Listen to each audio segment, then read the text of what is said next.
This is episode 346 of Gold Squadron Podcast. I'm one of your hosts, Will, turn and face the stranger, Hegwood, and tonight I'm joined by Marcel.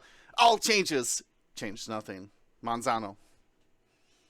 The new is the old new is new, new is old is new. What it means? Nothing. We also Or have, something. it could mean everything. We'll find out. Ryan, not shorter than I expected, Stanzewski. I mean, you can't be any shorter than like 0, theoretically. So, when you weren't expecting any changes, then definitely more than you expected. And James, what faction do I pick for NCX League? Ritter. Yeah. Let me know what you guys think I should pick for a faction. I think I'm leaning Rebel. Wait, do you have to pick it? Republic 1, Rebel 2, and then I don't know. You pick 3. Would you have to You seem to pick be before you seem the to be a draft? Republic fan. Yeah. Yeah, So you do. I pick before the draft. Oh, that's And the then- captain's draft, huh? That's the captain's draft, and Sure. then we still pick 7 more factions. So there's going to be one doubled up, and it's going to be me and one other person's faction. So- I mean, take Separatists. You had so much playtime with them. I mean, all the Rebel stuff looks so much fun though. Everything looks fun. Everything looks fun. Especially becoming one of GSP's largest group of supporters. That's right. The Patreon.com/Gold Squadron. That's how you can keep our lights on. If you like what we do, show us some love. You get a bunch of cool stuff for doing it on our Discord, and you get shareable art from our past projects. So come and check it out. Of course, gotta shout out that love to the Patreons. Do you have a date? Speaking of that draft, do you have a date for that, James? Tomorrow. What? Yep. Captain's draft tomorrow night at 7 p.m. Eastern, according to Greg himself. Ooh, Yeah. love that Nickel City League. We've been talking about it on season 4. Excited for season 5. So Now, to definitely- clarify, that's the captain's draft, where the captains go in order of worst placement to best placement from last season. They start and pick what number pick set they want. So it's a snake draft. So pick 1 is the first pick, but in round 2, it's the last pick. So you Sure. reverse the order. I've been hearing the wheeling and dealing already. Trading picks, trading players. I don't know. All these people talking in here, I'm just like, I just want my normal picks. Like I don't want to have. like my picks. I want my picks. Yeah, I don't want to have to trade. Well, 2 trades over here. I only get. I don't like. I think one of the teams has like 4 round 1 picks or something. that's it's shenanigans. Let me tell you. Yeah. We'll have to find out more. We'll be covering that Nickel City Season 5 Draft League. But not today. Today, we're talking Endor. I'll switch it over. Guillermo. They just... Are we calling it Bo? No, Endor. Yeah, we just It's shortened Endor. it to Endor. We're going to call it Endor and Yavin because the acronyms are getting too similar now. Too similar. Coruscant Did you say has too boy many... or bow? Bowie? Yeah. It's Boy? boy or Bo? Boy. Yeah, boy and No. Bo. But sock is pretty good. Coruscant's got a third syllable. Not recommended. Yep, gotta reduce it. We're talking Endor. They put up an article up there. We're not going to read you the article. Save that for another day, I guess, to ASMR, the preview. But they got some lovely pictures on there. And that's where we're going to start with some TIE fighters. We're going to cover these new cards. I believe the rest of the Empire spoiled in this article. I think this is everything. There's 10 pilots. So I believe that's the Empire side of the pack. So very excited here. We're going to talk about the new points while we look over these pilots. So the first one here, Lieutenant Hebsley. This is a TIE fighter with 4 hull. Has the ability. Oh, it's also Initiative 3. After you defend, you can perform a red boost action even while stressed. And notably, it has a red boost on it and a barrel linked red evade. What? It does have this TIE fighter. I think all the TIE fighters have this. Have the chassis ability formed up at the end of the end phase. If there is another friendly TIE fighter at range 0 to 1 of you, you may remove 1 stress token. So that red boost, that linked evade action is not an issue as long as you're in formation. Now, It's so cool. I love the formed up. it's pretty cool. I wish it said other. Oh, it does say other tile in. Okay, all right, we're good. So it only works with TIE fighters. Only works with TIE LNs, not just TIEs in general. It can't just be a TIE Yeah. Punisher out there clearing stress for everybody. Now, they do have a triple talent here. Elusive, we know. Reroll, spend your 1 charge, reroll it, do a red maneuver, get it back. No escape. That is the signature talent of all of these Battle of Endor pilots. While you do a primary attack, if there's more friendlies than enemies at range 1 of the defender, you can reroll 1 of your blank results. So, really getting people crashing in, breaking their lines. That's what the battle is all about. This one, though, also has collected. After you perform a primary attack, you may spend 1 focus token to gain 2 evade tokens. Now, that is at Initiative 3. But that's like the best use of a focus token I've seen in the game. And you can also be swarmed up. Like, Sure. Yeah, don't need your focus on offense. Get 2 double evade tokens for it. Wow. That's very good. Especially with the reroll on blanks. If you end up just rolling blank hit, reroll that blank hit to another hit, boom. Got yourself 2 evade tokens right away. So yeah, this is going to be a very good TIE fighter. Honestly, just between that linked action, barrel roll, linked action, and boost on TIE fighters, to me, that's the only thing that's holding them back. And health, which this guy's got too. So, overall, impressed with Lieutenant Hebsley. What is his point count? I'm gonna guess 3. It's a TIE fighter still.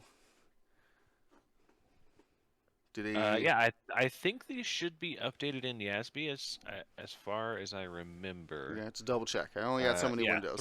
3 points for Hebsley. Hebsley. Hebsley is. Yeah. 3-point TIE fighters are I think hard it's- sell though. So most people have been favoring the 2-point fillers, the Obsidians or the Wow. Black Squadrons. Yeah, I mean, it's a if you're a really good TIE fighter, you're at 4. If you're like a decent TIE fighter, you're at 3. Right. I mean, there's a lot of 3-point TIE fighters, but they got to compete with 3-point bombers. A little foreshadowing for later. But let's move on to the next card here. Let's take a look. This next one is Scythe 6. We're going to go to Ryan. He's right above me in our Brady Bunch lineup here. Oh, we're going up the bunch? Okay. Up the bunch. So Scythe 6 is a tile end fighter as well. Has the same formed up ability. Also 4 hull. So the extra hull that we're seeing with a lot of these SLs for TIE fighters. While you perform an attack, at attack range 1 to 2, roll an additional attack dice. So we have a TIE fighter who can get 3 attack dice at range. Well, you roll an additional plus your range 1 bonus. So you'd have 4 at range 1, 3 at range 2, 2 at range 3. So it's literally scaling on all levels. You'll have different attack values. So remember that with size 6. Still has no escape. Has Predator. Pretty nice. Make those bullseyes help get better offense on the reroll. We have 2 other special abilities. Ion Maneuvering Jet has 2 charges, not recurring. After you fully execute a core grand turn, aka the K turn maneuver, you may spend 1 charge to perform an action even while stressed. So, pattern analyzer, essentially, for the TIE fighter. While attacking, you may, and then the last one is a mod slot targeting matrix. While attacking, you may spend 1 eyeball result at the end of the neutralize result step. If you do after the attack is resolved, the defender gains a strain token. And Scythe 6 is an I2, so low on the initiative scale. Actually, pretty low for the current standards of what people play right now, but 3 points. So 3 points conditionally can bring 3 attack dice. Not bad, can do actions while you after you do a K turn as well, including scenario action. Doesn't say it has to be off your action bar. And also this type, so Hebsley had the red boost. This one does not. So this one just has a white focus, white evade, and a barrel linked to red. Loving the linked action edition overall in these TIE fighters for sure.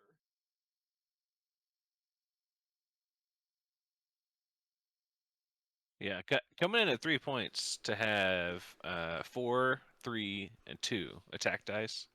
I feel like that makes up for having only 2 at range 3, having 4 at range 1 for a 3 die or for a 3-point tie with 4 Yeah, hull. 4 hull. I mean, it's kind of like it feels on the level of like the TIFOs in First Order at 3 points. Like the conditionally can get another attack die, albeit at range 3 they like a Scorch or DT would have a third attack die at range 3. They would normally take a bad token for it, whereas this ship doesn't. Still 4 overall health, but this is all hull, no shield, but has Predator, no escape, pattern analyzer, and targeting matrix, which is kind of niche, but giving a ship a strain at the end of probably most of the attacks in the entire list means next turn they probably want to do a blue, and if they don't, they might take some consequences by taking more damage. Or if you got Deathfire hanging around, seen Deathfire SL a bunch, maybe Deathfire's lasers do something. Well, that targeting matrix may be a little bit more helpful when we take a look at the next pilot.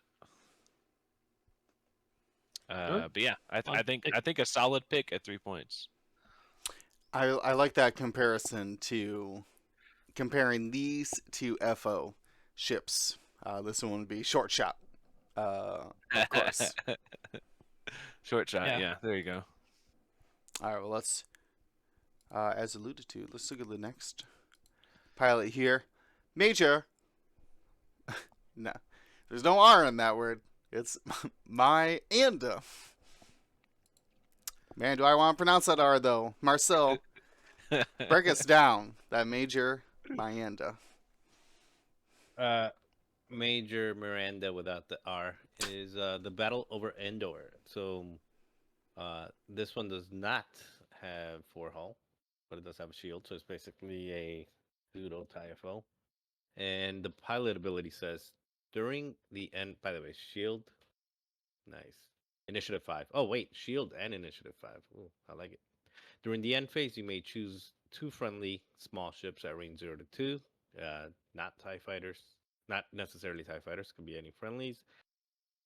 You and the show's chosen ships may perform a red barrel or red boost action. That's pretty cool. That's 3 ships in total, and unlike the other one that lets you do it at the start of the um, system phase, is you don't have to all choose the same action in the same direction. I forget that pilot. Now it also does not limit it to TIE fighters, like I said. So, you could I don't know, just put it on anybody. Put it on Vader or put anybody else if you know you're gonna be clearing or if you think you're gonna be in a rough spot or you can block. Alternatively, not alternatively, unfortunately for whoever wants to fly this, it's limited to small base, so you're not gonna be doing this to your rack. It'd be fun, like a barrel rolling boosting rack. I'd buy that for $1.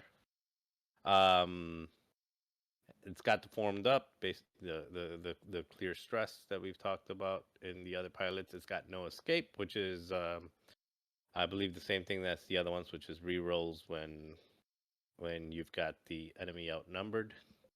Ruthless, so you get rerolls plus you get to burn. Is this ruthless different than any, or is it basically the same?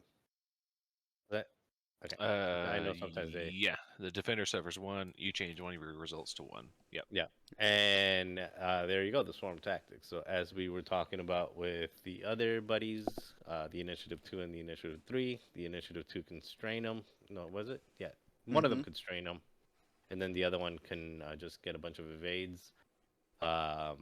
If you're flying them as a trio, you can basically pick and choose. Do you want to strain the ship for a bunch of follow-up shots at initiative 5, or is the little guy going to be in trouble and you want to bump him up to get 2 evades at eyes? And with the evade one, it's just after you shoot, right? Or You have to spend the focus. So if you didn't use it on offense, token, got it. So you spend your focus token to get the evades. Right. Yeah, still pretty cool. I like it. I like the ability. I like the I5. I like the boosting and barrel rolling in the end phase. It's unfortunate that it doesn't have. I mean, it's cool that it has a shield. It's unfortunate that it doesn't really have a way to. Well, it doesn't have a way without help to increase its dice. It's still only a 2 dice ship, but it's got a lot of benefit, especially the swarm tactic, and the boosting barrel rolling in the end phase. There's one more thing on this card, Marcel. What am I missing? Oh, cord. Oh God. Oh, I see it now. That action bar. In the action bar, it's focus, evade, barrel roll linked to an evade, and then a red coordinate. Which again, with its ability, it can clear that stress if he's got a friendly TIE fighter in close proximity. That's not bad. Coordinate. Of course, you keep you're putting yourself in a pickle defensively, but and I was saying that there's no way for it to get its attack up, but it actually is. You got that one gauntlet that can, if you're behind them or if you're shooting towards like their Gar Saxon. Yeah, Gar Saxon. I Throw him in there, and now you've got like, sure. I mean, with the boost, maybe there's a Squadron there. Yeah, just get them to. I mean, what is he? 6 points? I don't think he's that expensive. Gar? I think they're capping him at 7 because of his ability is kind of ridiculous. Oh, the extra die. Yeah, the extra die to anybody. Like anybody at range 2, yeah. Yeah. As long as you're shooting from the back, it's twice, right? You get it's 2 charges once recurring, I think. 2 charges, yeah. That's pretty healthy. Well, I mean, especially if you're doing TIE fighters, and you can get. Speaking of what that ship cost, what does Major Miranda cost? I have no idea because I don't have Yasby up. Well, let's get it pulled up. James? I would assume 3. I think the entire 4? No, it's 4. It's 4. No. What? 4? I'm selling. I'm not buying this one. Selling on this one. I agree. Like, look, a lot of the support stuff's really cool. Like you said, the tactics, the ability, the formed up, the coordinate. But you are a 4 health, 3 agility, I5, sure, 2 die attack ship with no way to provide more offense for yourself. You ain't worth it. No, this screams. Man, I love that first order comparison because this reminds me of like the swarm tactics or the squad leader midnights we were seeing. Yeah, but those are And 3 points. I know, and that's what I'm saying. Yeah, that's like that's the comparison. Like this would be like closer to a 3-point. and even then, Yeah, like, I feel but like midnight's getting this chosen one, less and less. this one's both though, because usually you have to choose if you want swarm or Or squad. coordinate, yeah, Yeah, that's true. You get a lot of Both. versatility with this pilot.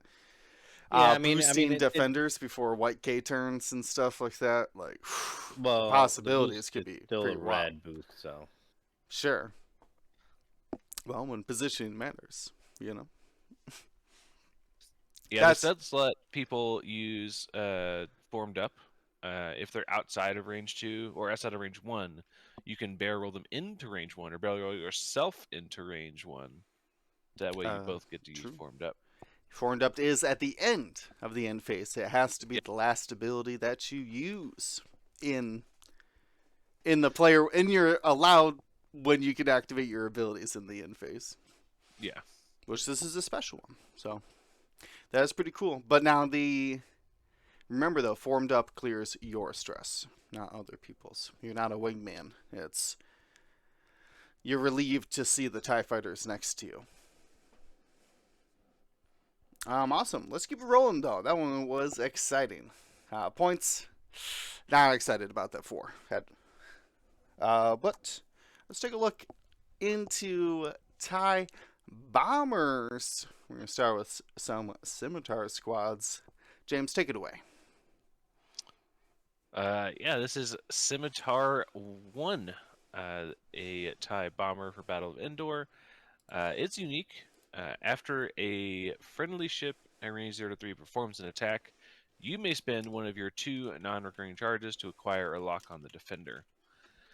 So pretty strong ability to just get free locks. You're at initiative 3, so you're probably going to be shooting after at least one other person, right? Also have its nimble bomber, of course, and the normal action profile of focus, lock, barrel into red lock, and red reload. Has marksmanship, the no escape talent, of course, that all these Endor ships have. Has proton torpedoes to use that. That's what you're using that lock for. The normal proton torpedo with 2 charges, and ion bombs. So, pretty solid little bomber here. Really gonna give the bombers that we currently have a run for their money. I mean, this is a pretty. I mean, he's not initiative 5, but this is pretty comparable to like Plasmix, you know. I mean, double modified attack. By themselves. Plasmax. Yeah. The standard It's loadout. comparable, yeah, I guess in the get double mod ammunition, except this one is cost 4 points. Does this one cost 4? Yep. Let's check the points. Oh. 4 It's gotta be points. 4 because I mean you're shooting a You're bringing a proton torpedo, yeah. at, Pretty and serious. that's going to be a double-modded proton torpedo that doesn't need a target lock. This definitely feels like a ship that might be like it's an I-3 bomber. This thing can get a killed. It could get ioned. It could get jammed. There's a plethora of things that could happen to the ship that would cause it to disrupt its proton torpedo launch or stop it by just killing it. And it's 4 points, so it's a lot more reasonable to point at and go get than a 3-pointer. A lot of times people look at 3-pointers and to balance out putting much resources into going to destroy that ship versus another ship. So if you can find enough other things in your list that draw enough aggro or attention from your opponent, though, and you hold this ship back a little bit so it's not easy to pounce on early game, you might be able to get them off. It might be worth it. Double modded torp is good, especially when your lock is not initiative based, basically. You get to do it in the engagement phase, which is very strong. I mean, I feel like the strength of this is when it's looking for a friendly at range 0 to 3. It could have just as easily been like a TIE fighter where it's like 0 to 1, like somebody right next to you has to be shooting, which could allow this guy to be your flanker. Send him in. See how many points they will draw away from the opening joust to go after one TIE bomber. Kind of similar to like the roll countdown I used to play in that, with kind of like ion bombs and coming in on the flank. Yeah, pretty strong. It's gonna be hard to fit into lists with at 4 points, but with a lot of the other TIE bombers going down in power, like their loadout being decreased a little bit, I feel like this could see some play. I mean, those sports on torpedoes, are gonna hit pending any, jamming shenanigans. Yeah, you have the potential to keep your. Oh no escape is primary only. Yeah, but no even the escape jam, right like now. the jam doesn't really work. It's got to be an ion, because even a jam, like at I3, you've probably got multiple ships shooting, and it's acquire, not take a target lock action. So that means Yep, even if true. you're stressed, so if you two ships shoot, you burn your jam on the first, and then you get it again on the second. Like it's this. That's true, Yeah, Marcel. I This didn't is realize about the acquire that big yeah, 5K and then yeah, blast 5K. Yeah, I mean it's do gonna your be second pretty torp. insane. what also is pretty big too is like this ship can still do a scenario action and threaten shooting a torp. It's single modded, but it's better than nothing. Kind of like that Y-wing hull we've been seeing floating Yeah. around. So That's pretty good. there's potential here. It's we're so used to the good bombers being 3 points right now. 4 points could be a little rough, but if you get the torps off and they do enough damage, might be worth it.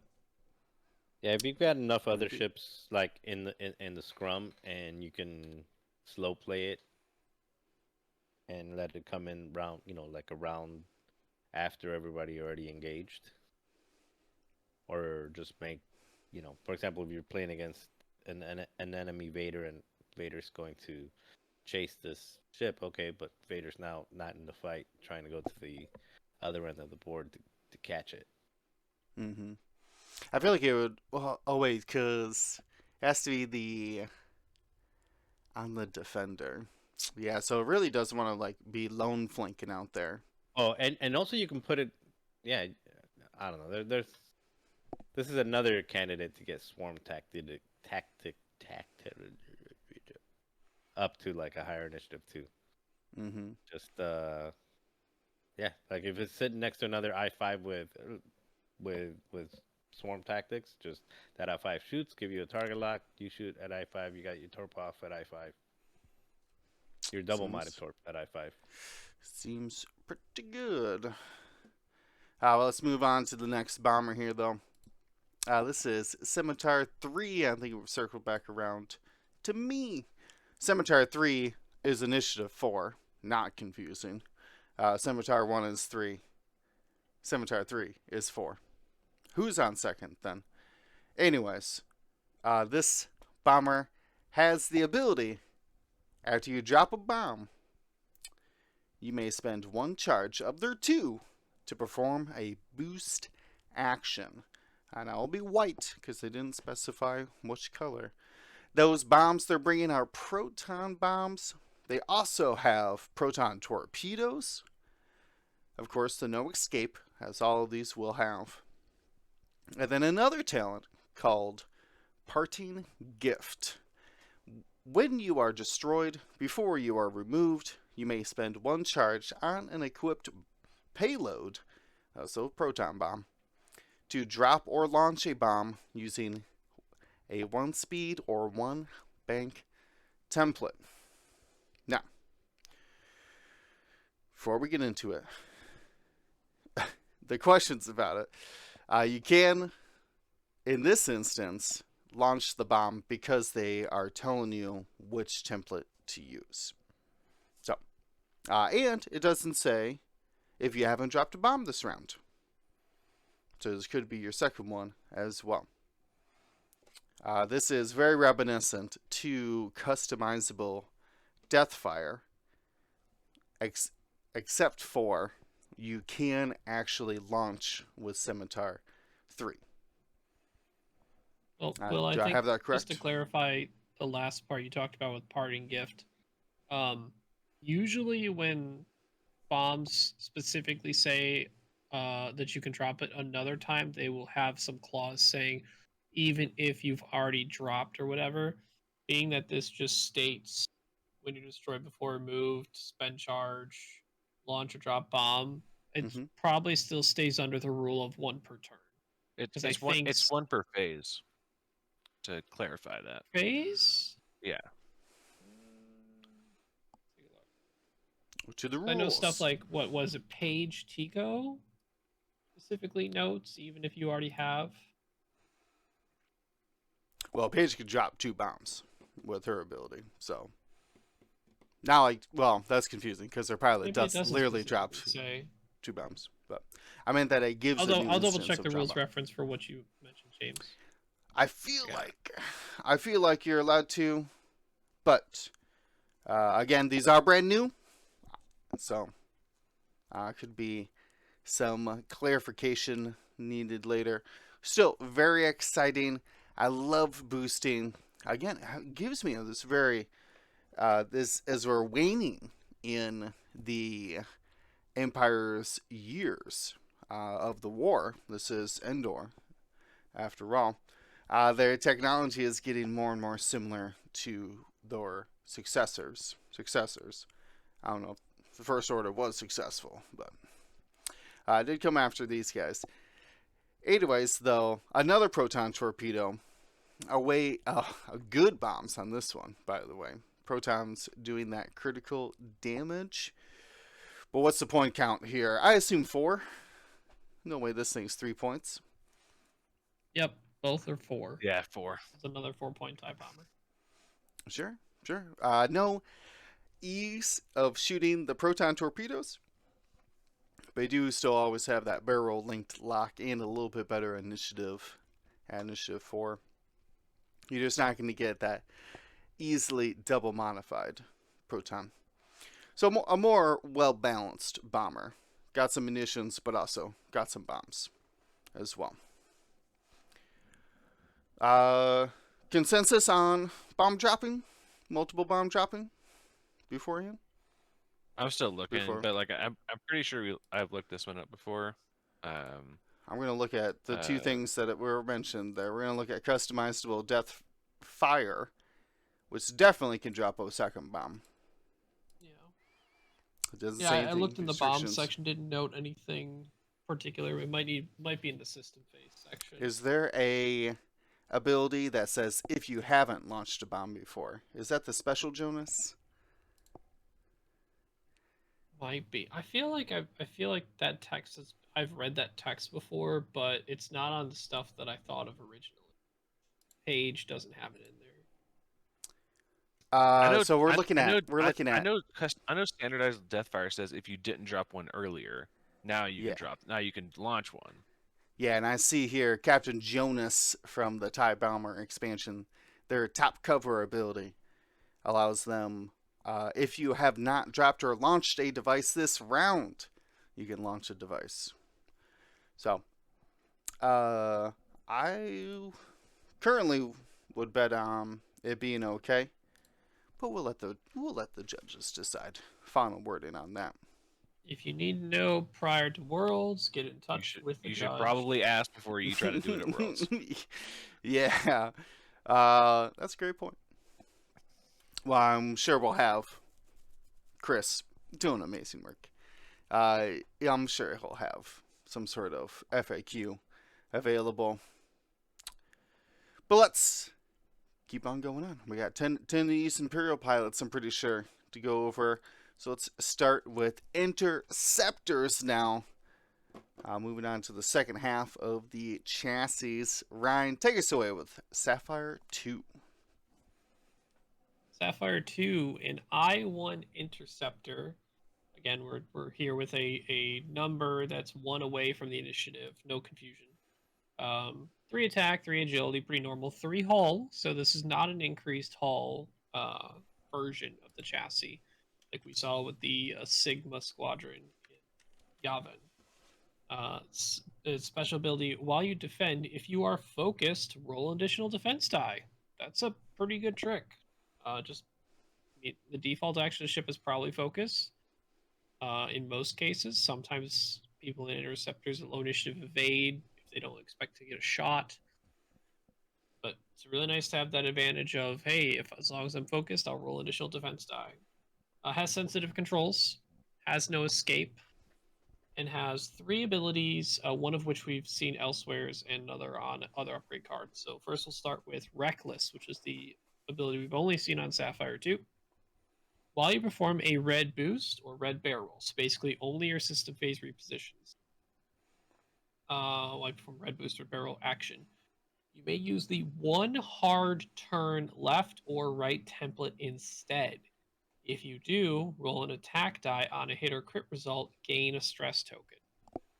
So that puts Sapphire, like we thought Larir was crazy.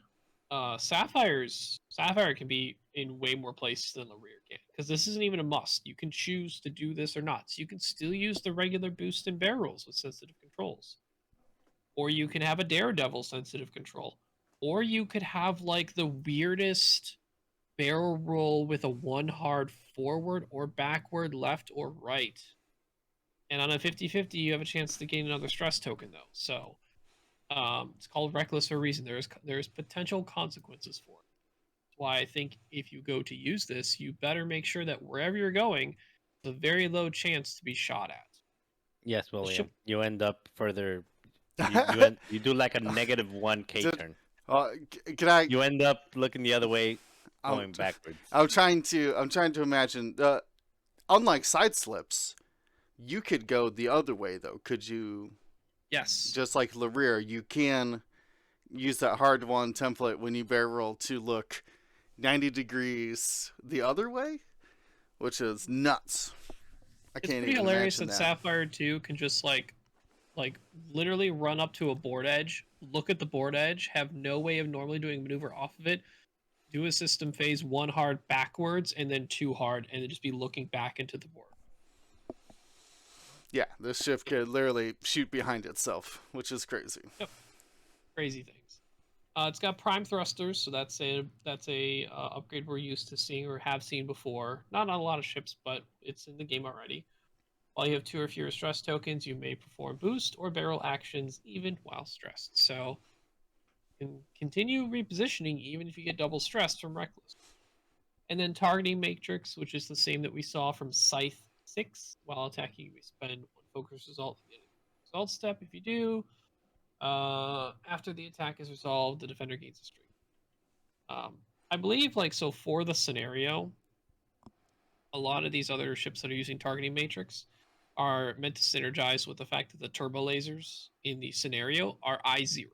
So all these targeting matrix have the chance to set up those turbo lasers to do more damage to the rebel ships. Good to know. That makes a lot of sense. We got a Sapphire 2 is 4 points. Okay. Some people, we were like, oh, this could be kind of like Larir, have another 3-point option. I think a lot of people will key in a lot on Reckless and how crazy the maneuvering can be. The actual base ability of the pilot of having additional defense die while focused is the thing that puts this probably. It's kind of like Scimitar 1, like I mentioned. At 3 points, it may be way too good. Yeah, it may be the first thing you add to a list, kind of thing. Yeah, Tomax is still pretty good Yeah. in Empire as a 3-pointer. But at 4 points, maybe you play it. I mean, this one might be even more borderline between those 2-point costs. And who knows, maybe after a couple months, maybe the first points updates of the year. I would assume they'd keep it the same, but if Endor was meant to be kind of within this whole point season, maybe they look at with everything they plan on adjusting and maybe it could go back down to 3. But I think people will underestimate having the additional defense die because if it's 3 points, no one's going to want to look at the chip. I don't want to have to shoot at a 3-pointer with especially on chance and you get 1 point for half pointing it. Yeah. So doing two damage to a 4 agility ship. Sometimes 5 agility if you're at range 3 or obstructed. Sometimes 6. And you can hit max. It could be great, especially if there's any way for them to get additional tokens, like through coordinate. Like I just can't imagine this ship with getting more than one, like either more than one focus somehow, or focus and evades. Yeah. As far as I know, they couldn't get another focus token, but they could get focus evade. Now this. Yeah, I don't think there's much in Empire that's like slinging focuses. I think Not that's pretty traditionally, rebel no. rebel play there. Right. So now this one, at 4 points, we're comparing it to other Battle of Yavin pilots, but Yeah, the those stigmas, yeah. those Yeah, Sigmas get an extra health, if I'm not mistaken. They do. They do. Over this one, yes. But this one gets an extra defensive die, so that could Yeah. easily make up for that missing And hull. squirrely. Yeah, I don't mean, know about the risk and the double stress though. That's gonna well, be you the still gamble. you can still do prime thrusters. Man, but like, you don't want to do this. You can't get reckless as like your opening maneuver, right? Like, I feel like I mean, you missing out on the focus could be bad, but being able to hard barrel roll in the system phase, then do like a four two straight hard, boost. yeah, and then a two hard, and then a one hard boost, as again, like that is crazy. No, you can't. You can't Daredevil. Remember, only Oh, while that's you right. red Only when you boost. red. Mm.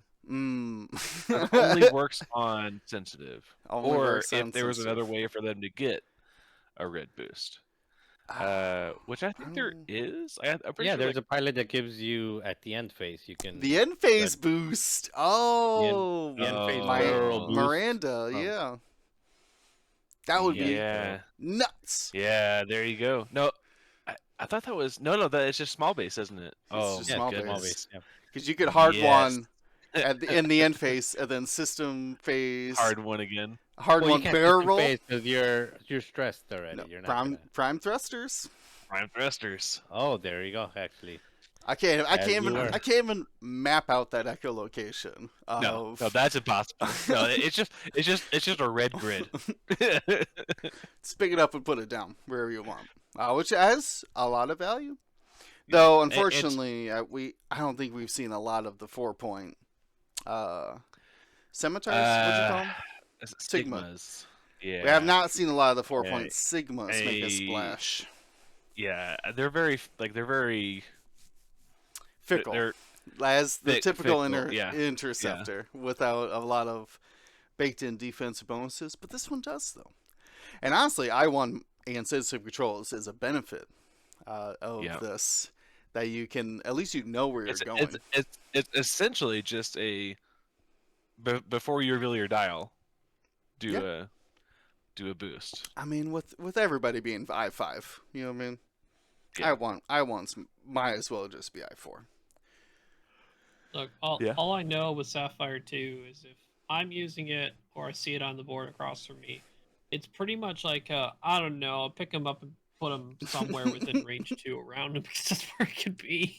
I mean, honestly, with like the 4 straight blue, just like like you said, like get out of town and then just focus. I mean, the sheer like map of like where you could be with a 4 straight alone is insane. Like, you already have your regular 2 barrels.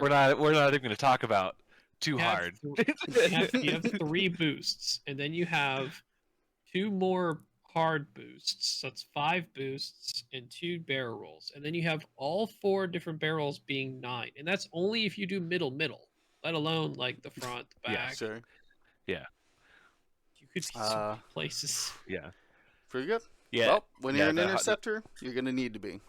Yeah, the hard barrel roll 4 straight is just nothing else can do that. Yeah. You know. Pretty crazy. Let's see if the next pilot's equally. It's crazy. We have Mouse. Who's up? Oh, I think that's me. No, that's Marcel. Marcel. all right. It is with the Mouse. Bring it up so I can see it because I'm looking I on got- the Twitch one. There you go. I got you. All right, so it's Mousemon. Moose. Battle over Endor. So he is a free shield interceptor, so you get 3 attack, 3 agility, 3 health, and 1 shield. Initiative 3. And the pilot ability is after you perform an evade action, you gain a calculate token. Is it? Yeah, I think there's like a CIS thing that does that too, or something like that. But anyway, after you, so yeah, basically you're getting an evade and a calculate every time that you don't bump, because then if you bump, you're just taking a red focus. It's got the no escape. We've talked about that before with the rerolls, but it has outmaneuver. That's actually pretty spicy. While you perform an attack, not in the front arc, if you are not in the defender's firing arc, they roll 1 fewer defense dice. And then it's got fuel injection override. While you perform a barrel roll or boost action, you may spend a charge, you get 2 charges, to use a template with a speed 1 higher instead. It's basically Poverdrive. Poverdrive, right? Poverdrive the But interceptor. more flexible because you can do it whenever, only twice a game, but you can do it on white barrels or boosts or red ones. It does work on both. Yeah, it just says while you perform a boost or barrel. Doesn't matter if they're white or red. So you can do the Gotcha. system phase ones or activation phase ones. Okay. So a question. In this is like like just like a question here. When it doesn't specify this, so there was other ones that didn't specify, like when you something like this, that it gives you like a free barrel roller boost, and everybody always treats it white. If they get a benefit from stress, they can choose to do those stress full. If it doesn't specify, they can choose to do it as red. Fuel injection No. is just a No, modifier I'm not for talking your- about like fuel injection. When you're saying, well, you perform a boost or barrel action, you're saying that the boost or barrel can be white or red. Mhm. On this ship. It does, yeah. So whether you're doing the system phase red ones or whether you're doing its activation phase white ones, the fuel injection can example- be used on either one. Yeah. So what I'm saying is, as an example, is there's ships that say when you drop a bomb, you may perform and then it only has the symbol like the boost action. It doesn't specify. You may perform a white boost action, or you may perform a red. If it doesn't So can you- specify a color, it is the white. Okay, so it has to be white. You cannot choose Yes. red. Yeah. Got it. I don't know for sure. I think it's white. If you're saying you get Yes. to choose one or the other, I would like to know the context of what you're trying to get at, and then understand what you're trying to do. Yeah, Sure, Let's there's- start I mean, backwards there. Because there are contextual things that because we don't want to generalize a statement, and then like something in one corner of the game may affect differently than another corner of the game. Yeah, right? in other factions, there's benefits to being stressed, and there might be something that allows you to do a free, and then it only shows you the symbol. If, but it if, doesn't- it, usually if it most- doesn't say a so- color, it is white. Yeah, if it doesn't say a color, or if it doesn't have, or if it's not colored differently in the text, which usually is only colored differently in the action bar, it should be white. Last time I checked, in all cases of that, it's white. Got it. So there's a little bit discrepancy here because this one says while you perform and it doesn't say. So it allows you to do it during red. Yes, it's because not- it specifically only asks you to do a boost or barrel action, whether it's red or white. It doesn't matter. It's Right. a boost or barrel action, and you. Well, I'm not gonna Check belabor the override. point. I don't want to rules lawyer it, but okay. Anyway, so while you perform a boost or barrel, twice a game you can do Poverdrive. Really cool with outmaneuver, doing it in the system phase or outside. Kind of sucks that it's at initiative 3, so that outmaneuver. It kind of makes you forces you to point at him, and he does have an extra agility. I mean, an extra shield, so I guess it's gonna soak up damage. I assume, like all the other interceptors that we've seen, it's a 4-pointer. Yeah, this is a 5-pointer. Oh God, Ooh. yeah, pass. Well, Hard pass. He does have Poverdrive, Outmaneuver, I don't care. and Yeah. a At Force. initiative 3. Yeah, no. Pass. Yeah. I mean, how much is Double pass, overdrive double and pass. Okay, outmaneuver? so hold on. Yeah, let's Yeah, So hold in on. the- Let's clarify. I equate this ship like this here is the Grievous of Empire. Right? No, Okay. It's gonna be Yeah. really not hard to even kill. close. It- Not it's even going to be really remotely hard to close. kill with evade. With evade, basically, like it's basically a tie V1. You take an evade action, you have a calc. It's basically the same as having evade force. We know that can be difficult to kill. We've seen Kios last forever in games just for that. It has 4 health on 3 agility versus Grievous normally 2 has a reroll. Basically, roll 3, pick the best. Pick the best 2 if he's being shot out of his own arm. Having fuel injection override means it can go in many places and set up outmaneuver way better than Grievous ever could. You don't have the Grievous rerolls, but you do have no escape. So there's give and takes. You're only 1 initiative off from Grievous. Is it worth 5? I don't know. But man, would it be really, really good at 4, I think. Too good at 4. I mean, man. At 4, yeah. Like at 4, I understand it. At 5, Yeah. not even close. I mean, Grievous with the ability to, what is it? He had like 6 or 7 health, and then he's with Impervium plating. He's knocking off additional crits that are coming in, and then he's get rerolls on offense, rerolls on defense. I mean, and he can reposition in the activation phase, focus boost, focus barrel roll, like all that. Yeah, I don't think it's comparable. I think he is a good 4-pointer, or not even a good 4-pointer. I think he is a choice at 4 points. I'm not sure I would take him over like a Marine Steel or something like that. Maybe you do, maybe you don't. I don't know. But yeah, probably over Marine. But anyway, there's other 4-pointers that are really good.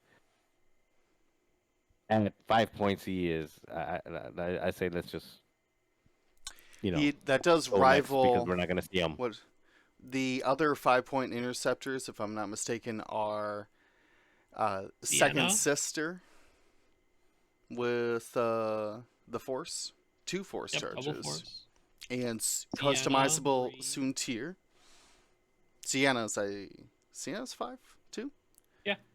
If it's Volt, that's Got the more loadout 4.1. than Soontir. Sure. She's got more loadout than custom Soontir, but they're both 5. So you're rivaling like I6 interceptors and Force using interceptors with this. It's gonna be a tough sell. That you better be real good with that Poverdrive. Let me tell you. It's not. Yeah. But we got to keep moving here. We're already deep into our time. So let's take this one out and look at speak of the Ace of Legend. James says with that Soontir. Soontir fell. Battle over Endor. This will be our 3rd version, because we had Battle of Yavin as well, right? No. Battle of Yavin not? was Second that's Sister. Right. Or not Second Sister. That was Aiden at Battle of Yavin. Gotcha. Okay, so this is the only other Soontir fell version we have? Yep, Correct. this is the first SL Soontir. Okay, alright, cool. I thought there was another one, but I guess not. I don't know what you've been looking at. But you better quit it. Soontir fell. Seeing doubles. Yeah. See, now there's 2. Still initiative 6, pretty hot. Normal stat line 3 attack, 3 agility, 3 hull. No extra hull or shield here as a note. But does have 2 charges for their ability. After you perform an attack, you may spend a charge and gain a deplete token to boost or barrel roll.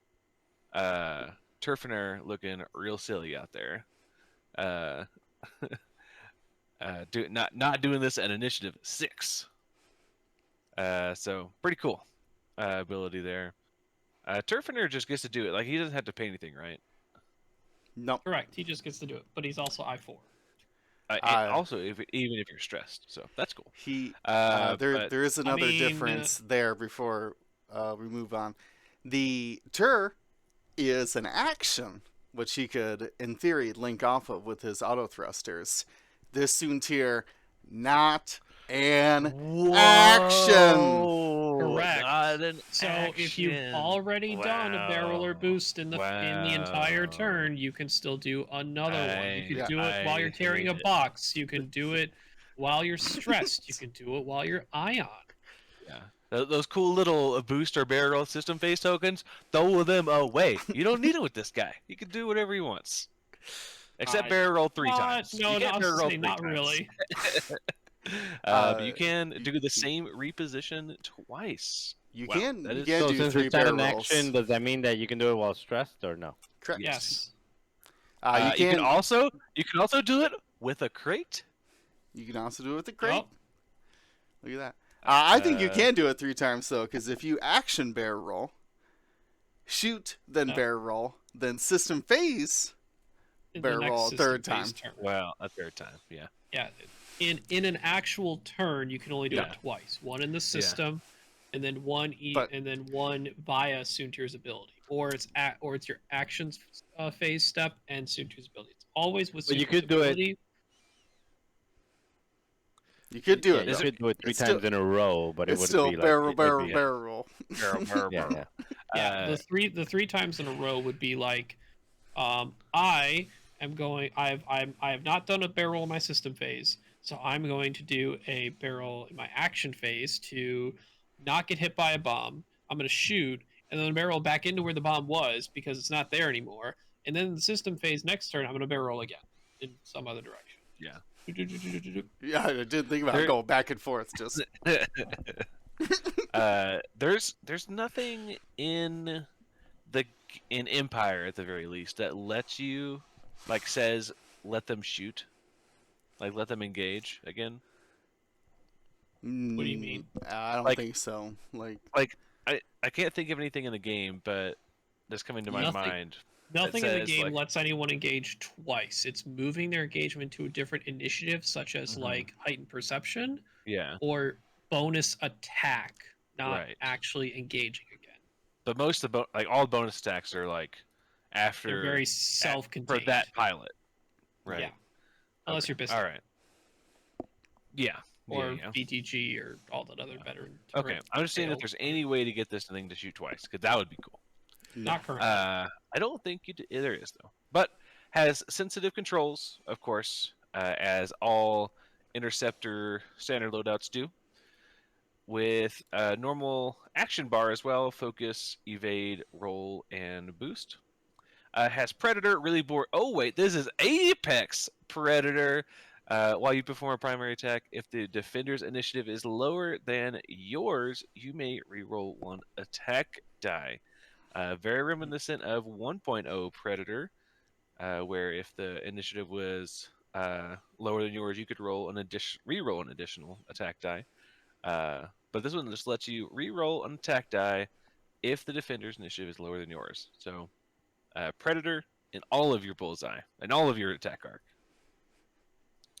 It's called the Apex Predator. I want to start calling it the RKO. In WWE, Randy Orton's one of his nicknames is called the Apex Predator of professional wrestling.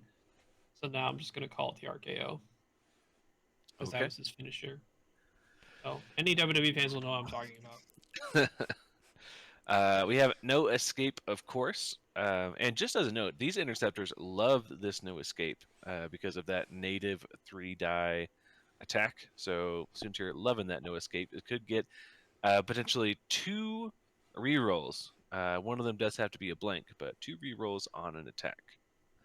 Has blank signature. This is a 1 charge recurring. While defending, if you're not locked by the attacker, you may spend that one charge to change one of your focus results to an evade. So a once per turn force point that as long as you're not locked. Very strong. Not locked by the attacker, so you can be by the locked attacker. Yeah, by that's a the good point. attacker, Yeah. But how are you making sure that you're not locked? You have feedback emitter. This is just false transponder codes, but fixed a little bit. After an object acquires a lock on you, you may spend your 1 charge that's not recurring to jam that object, ignoring range restrictions. And you cannot recover the charge. So if there was any shenanigans out there trying to recover false transponder codes or this feedback emitter, cannot do it. Just the one charge. Interesting that it says ignoring range restrictions. Jam's only range Also one. note that unlike false transponder codes, feedback emitter is a may. Oh, that is actually much better. No, It's choose. no, just like break this. I was like, oh, I have my low Scimitar initiative guy 1 break comes it. in and grabs it. So, You get to the bomber choose. comes in to break the false, so then Vader gets the lock later on. Yeah, very interesting. Okay. What's our points for this scene 5 tier? Well, points. 5. So this is probably why Mouse isn't going to see a ton of play, because Soon Tier's 5. Since also 5. From- Porque Yeah. los dos. Why? So both. in a world where both this Soontir and customizable Soontir are both 5 points, to you, what at face value, which of them seems better? This one. Any Hands differing down, opinions? this is a complete upgrade over custom Soon Tier. Wow. Yeah, I'm been less and less. I mean, a fan you're of shooting auto and moving out of the thrusters, way. so Yeah. Yep. Yeah, like it's very good. Twice a game you can do that. Anyone who Only twice. decides to turn at Soon Tier better have a lot of coveraging arcs at different varying ranges. And even then, evade, like shoot, move, get out of one arc, maybe two, then have evade plus blank signature, which is like evade force. He's tough to do damage to and tough to catch. Yeah, but he is only getting that one token per round if he maybe, if he doesn't have That's to double, or if he doesn't He- have to reposition as his action. So He is Uh, very jam susceptible. He has no target lock to mitigate any That is early true. jams. that focus to evade though does not require any kind of token, so just does not need to not be locked. So He's but not be he locked d- by the attack. by the attack. Yeah. The attack. Interestingly, though, his attack doesn't need a bunch of health because he does have 2 rerolls. Most of the time, he'll have 2 rerolls, right? So, yeah, pretty strong. I think. I think big we'll see. contender for Yeah. your Empire lists. We'll see play. I'm pretty sure. All right. Well, we got 2 more ships here. The big ones, right? Oh yeah. Oh boy. been saving our offensive tokens for these things. Let me tell you. Is it back to me? Yeah, that was It 8 and right is. around to 9. That's how numbers Another work. initiative 6. Another initiative 6. This is Colonel Jenden in the TIE Defender. Keeps that normal stat line 333, 4 shields. This one gets a new initiative of 6. Now, these defenders all have, as a note, well, both of them have Chiss Engineering. So not full throttle. Get that free evade out of your mind when you're thinking about this. This one's getting a free lock action after going fast. And while attacking, if you're not stressed, you can spend a shield to apply a range 1 bonus. More on that later. For now, Colonel Jenden's ability says while you defend, if you are not shielded, you may change one of your blank results to an eyeball result. Really going to help them stay on the board in that late game if they attempt an engagement that perhaps loses all of their shields. They'll have an extra, basically an evade token for defense later on, which will be very good. Though it'll limit a lot of their potential. well, you also get Palpatine in this faction, so Palpatine true. comes in very useful. Very true. But yeah, it does still have a way to double modify those offense. How many times have I said, all this defender needs to do is roll 2 blanks? Not this one. Not anymore. Though, well, let's take a look at the abilities. Of course, no escape. Love those rerolls. Remember, Empire gets offensive rerolls. The Rebels in this expansion get defensive rerolls.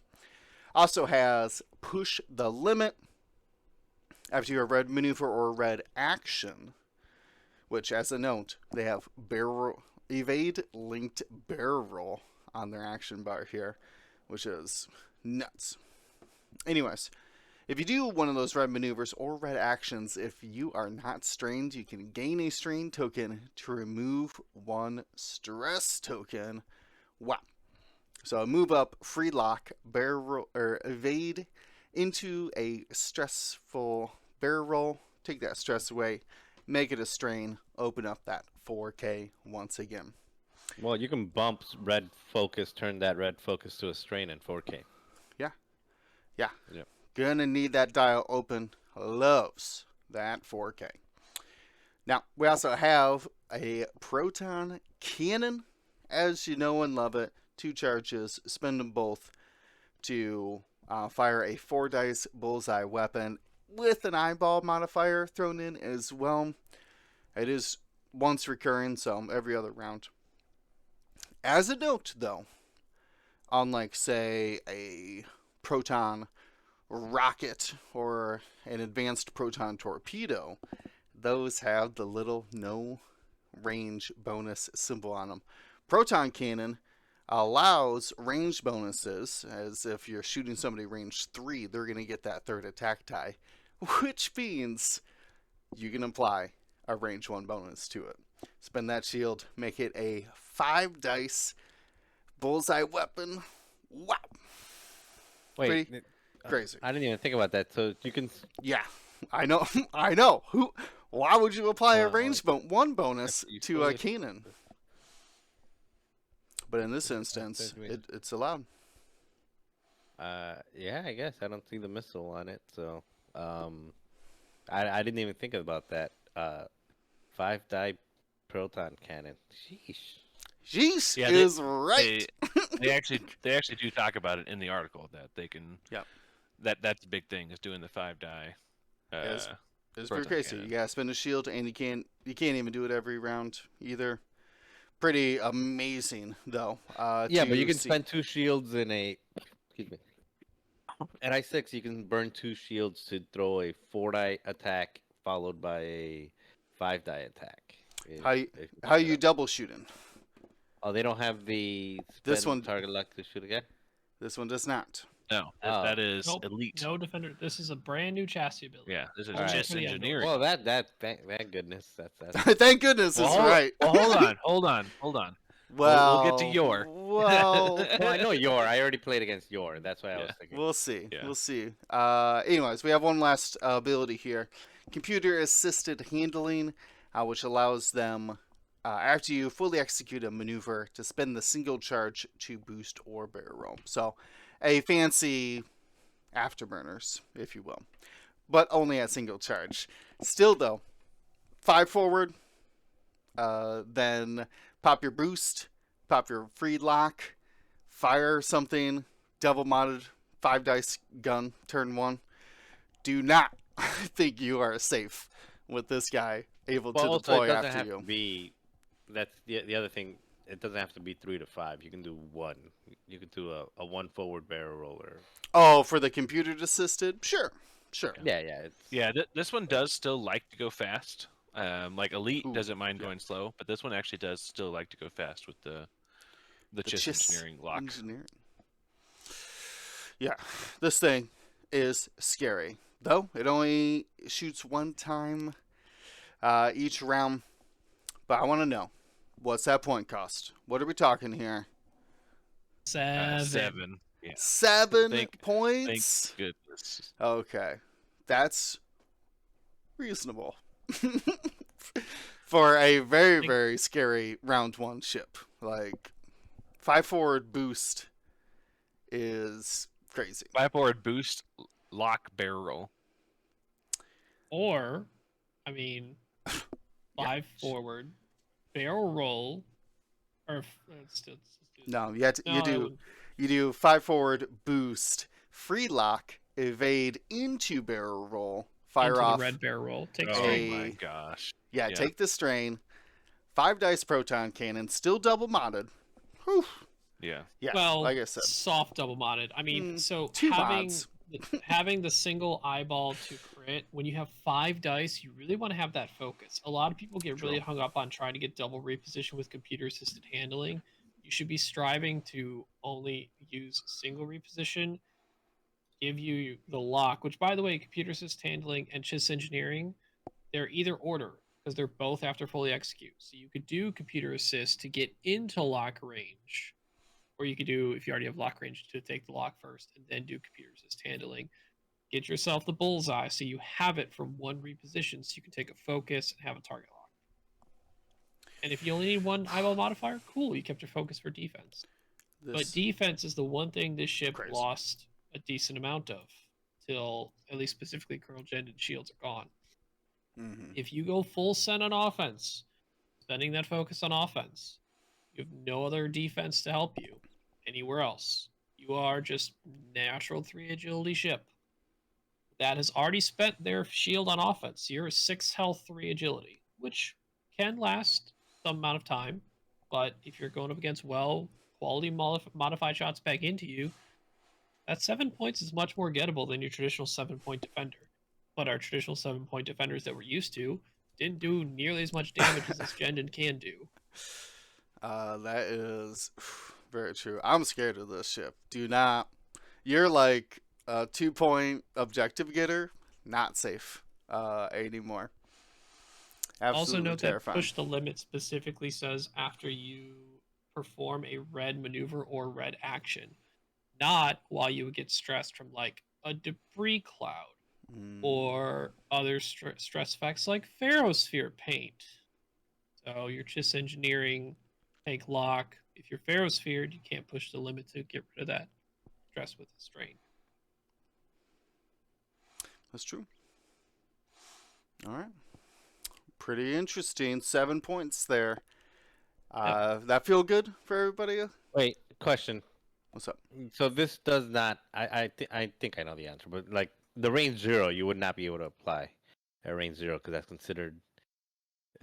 You cannot add additional I would assume die. as an I6, no, okay, that's the other clause. Because it says you may spend the shield to apply the range bonus. At that point, it'd be like, I don't know. I would say no. I would say no as well. Check with your local clarification and double judges. check with judge. I'm sure we'll do an FAQ breakdown if we can get a hold of Chris and get some of these pressing answers. Also, but make I would sure say that, probably not. While you are using the chiss engineering for the spending a shield to apply range bonus, you can't do it while stressed. So keep that in mind that, push the limit will help you not be stressed, but if you're in a spot where you're like, man, I don't really want to have to take the strain because I might take more damage on top of it. Well, if you don't take the strain instead of when you would get stressed from like a bump focus and you're shooting something behind who's at range 0 of you or something, or doing that evade link barrel roll, you're not going to be able to apply the additional range bonus. Speaking of additional range bonuses, Grimwolf in our chat asking, can you get 5 dice at range 1? No. You can only apply the range bonus a single time. So this would only get you to 4 attack dice with your primary. And also the proton cannon naturally is only a range 2 to 3. Right. If he's speaking to that end of it as well. So the true. weapon still fires at 2 to 3, but can be applied a range bonus through chiss engineering. Pretty exciting stuff. How do you guys feel about this being 7 points? I think it's fine. I mean, Actually, the seems Vader reasonable. is better. Sumter is better. If you're looking at I6s, Vader and Sumter are, I would say, usually better. But at the end of the day, you don't have to take the strain. You don't have to burn the shield. Not like better like, comparison, but like they bring more value for the I6. Yeah, because I mean, you take Sumter at 5, you get to put those 2 points towards a more meaningful ship somewhere else. Sure. Um, but I mean, it could still survive for a ton because it's getting that free target lock. That means that and it's got other ways to mod. If you want to stay alive, you're gonna stay alive, and plus outside of chance engagement, to fully get it dead. Like in chance engagement, you can get it to half, but once his ability kicks in with the blank to a focus result, it's gonna be really hard to get him fully dead. Yeah, when it's shieldless, as long as he has a focus token available to him to use on defense, it's basically on a single shot like having focus evade because your blank, which would normally be covered by an evade, now turns into an eyeball, which your focus already takes care of. So in effect, if you want to be able to do a damage to that Genin while it has a focus on a normal range attack, it needs to have like a range 2, like 3-on-3 or whatever. Yeah, It needs to have 2 blanks. and also just to to add to that, by the time that Jendon is probably shieldless and getting close to dead, that's that's usually like in the scrum of things. It's not like in your initial engagement where you're shooting it 3-4 times. So for example, if it's round 5 or 6, you probably have less guns, or you've already burned your torpedoes if you had torpedoes. Like you have less in most situations. If it's like an even matchup, you probably have less fire output, and your shots are probably not. You've already spread out to do your objectives and all that, so you're probably just trying to sneak a damage here and there. So he I don't think he'll die. You'll get half points on him, but it'll be really tough to get him. I think 7 is I know. good. So let me combat with that. If you haven't fully committed to killing Jendon, you have incorrectly assessed that if you should have killed that Jendon or not. It's kind of similar to a rack situation. Racks for Rack 7 points as well. When you have all your guns available, you need to really threaten if Jendon wants to show up to fight.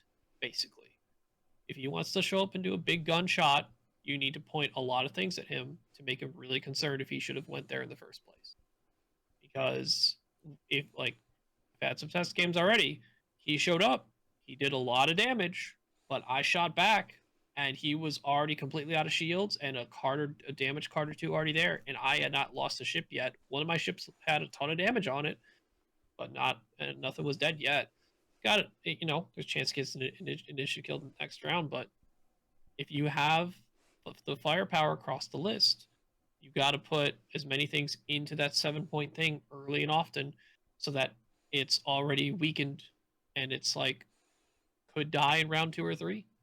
True, but you shouldn't be jousting with this thing if if you're going against something that puts out a ton of damage. And at I6 with repositioning, he should be able to not put himself in that position. I mean, it's a defender. Yeah. They are kind of predictable, and they want it like this. This ship's goal is to init kill stuff so less things shoot back at him. It's literally Dale Cromwell the ship. That's true. That's true. Just spend a shield. You would have lost that shield defended anyways. So why don't you just destroy a ship with it? That makes sense to me. The fact that it's still in league with the other defenders, this should probably see some playtime. Especially compared to the other ones. But we got one last one we want to hit, and then we're going to stay tuned for the remaining points changes for non-rebels. Let's take a look at the last ship here, though. Last pilot, Captain Yor. Who's it on? Ryan? Yeah, Hit us with that Captain Yor. Captain Yor, I-4 defender, same stat profile as Jendon, so 3 attack, 3 agility, 3 hull, 4 shields. Has 2 charges for his ability. After you perform a primary attack that hits, you may spend 1 charge to perform a bonus cannon attack. We'll quickly look at the cannon. It has an ion cannon. So nice to shoot twice. First with your primary, second with your ion cannon. Has the same just engineering, so your 3 to 5 speed move target lock, and then spending a shield to apply range 1 bonus. Has no escape, has the computer assisted handling just like Jendon, and has Predator. So the ideal situation is you're shooting your primary, you have stuff like Predator and or no escape available to you to help modify the rerolls and having a focus for that shot. And then for the ion cannon shot, having your lock focus, if it's still available to you, to mod that attack. You technically can provide range bonus, the range 1 bonus to both of these attacks because it's not specific to primary. It's just like Jendon. You can do it on a secondary or primary weapon. So in one turn, you could throw 4 range 1 uh, spending shield attacks. Now, depending on the situation, is it important enough to make the ion cannon range 1? Depends if you're shooting at something that would really like to shoot a torpedo or a missile or looking at a rock that would have sensitive controls to move around. Like, I'm going to ion you. Now you have to go through that obstacle type of thing. Captain Yor does land at 6 points, so 1 less than Jendon, but same cost as our Vaders right now, whether it's Yavin or Starter Vader. It might be a little hefty because at I4, I mean, it doesn't have the spike damage as Proton Cannon. It can provide good pressure with the double attacks. But as I mentioned before, these are not as defensive as defenders as we're used to seeing. These are very attack heavy versions. And I'm not sure if this is a 6 point that I would reach for. Definitely not before either Vader. So it's like you take Vader and Yor, and then you got 2 4-pointers left. I don't know. 4-pointers in Empire there's a lot of them, but there are a lot of solid options, but nothing really great beyond. I think Faroff is the one that stands out personally to me. But even then, he's not overbearingly better than all the other 4s. So you have to probably be trying to do something really specific, I think, to bring Yor, but still bring some good firepower.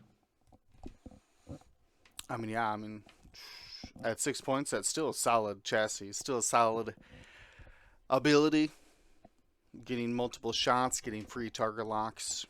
And this one doesn't care as much about being not stressed, especially if especially if this pilot is not trying to use that chiss engineering. If you're really trying to trade shots, you can utilize that, like evade barrel roll more often. Still, I mean, the amount of offensive mods packed into this thing is still pretty crazy. It still could line up the double, potentially 2 rerolls if you do line up a bullseye on your attack, on your primary attack. That is. On your primary, yeah. Yeah, And then you spend could your even target use lock that on lock. Ion. Yeah. Wow. So, pretty strong for 6. And I mean, you really don't even need to be, spending your tokens on like whatever your action you take. Like you don't really need to be spending that on offense because you're probably going to be outputting some pretty good offense with if you do spend those shields. Yeah, the only awkwardness to me is that if you have to spend your focus and your target lock on your primary to try to get it to hit, and now you hit with your primary, but you don't have any mods for your ion cannon, is it really going to be worth spending that charge to do the bonus attack? Remember, you can only do that bonus attack twice a game. So, that'll be interesting. We'll see if 6 points is enough to pull them out ahead of some of the other big dogs. We still got a little bit of time, enough time, to check out these points. Switch over here. So, we're starting right away. You mentioned him. He heard the call. Captain Faroff. He's great. That's good, right, Ryan? Captain Yeah, he's Faroff? great. Yeah, he's totally fine. He only lost 1 loadout, which means not a lot, to be honest. I was like, what did that break? I'm not even sure what So that I broke. think Is there a the two main 6-point versions crew? I saw was 000 Ruthless. Well, you lost Ruthless. Sure. Oh no, still get 000. Or for people who liked the Ion Limiter Override, Hark, and Targeting Computer, you lost Targeting Computer. So like, whatever. That's it. I will say, Ruthless does matter more than I'm making it out to be, but it doesn't mean you're not bringing Faroff. I think Faroff still holds a lot of value with 000 at least. Yeah, the only 6-point crew was Gar Saxon, which you needed target lock for, so didn't even work. And Protectorate Gleb, which this thing already has red coordinate, so not helpful either. Yeah. Yeah, I think it's probably the 5-point crew plus Ruthless. Plus something else, targeting computer, things Yeah. like that. So not so bad. Still pretty good. Still one of the best. Regardless if he doesn't have that second offensive modifier anymore. No magic dice. Not as much magic dice anyways. You got to make meaningful choices. We saw, I'm just going to scroll through here. These are all the new ones. These are all on AMG's website. That article, and all of these points updates and erratas, all that stuff. Just go to atomicmassgames.com, head over to the X-Wing section. Let's see, I'm trying to scroll down. Was there any other changes? Oh, yeah, I do know. Bombers. I do know that. Yeah. We're scrolling for them. Here they are. Yeah. Okay, so we have points for the new ones. In there, you see the battle over Endor, but we have two pilots here, Major Reimer and Tomex Bren. Their loadout goes down to 7. They were 10 and 12 before. You would get Saturation Salvo, Barrage Rocket, and a bomb on Tomex Bren. No longer. He does keep the double missile slots, so does Major Reimer. So they can still equip Barrage Rockets, but that would leave them with what? Only one loadout remaining? Ruthless. Yeah. I mean, but then you got no bomb. Yep. Yeah, no bomb. No, I didn't bring a bomber to not also bomb and shoot real guns. Yes. So that's really limiting, though. If pulling on my Yansby here, we would have to be looking at a single 4-point missile to bring a seismic bomb. That's the only way you can bring both. Is there a 4-point torpedo for Reimer? I don't think so. I actually think Reimer could get use out of cluster missiles, because then he can flex its range to any range from 0 to 3, because it's a range 1 to 2.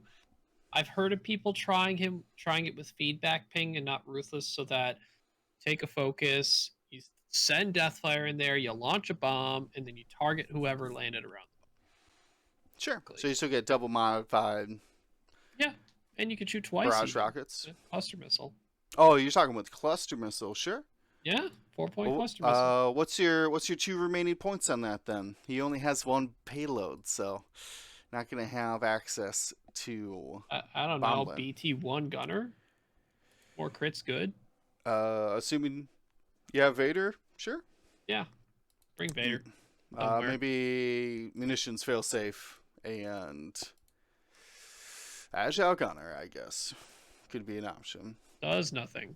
Well, it's fun to bring cards. That's interesting. Major Reimer, is there any other munitions? Obviously, can't take the proton rocket. But is there any You other could go- munitions You worth could go looking at? disciplined to make sure you get the lock.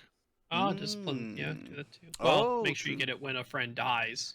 Well, yeah, set up your Yeah. next lock for a K-turn or Yeah. something.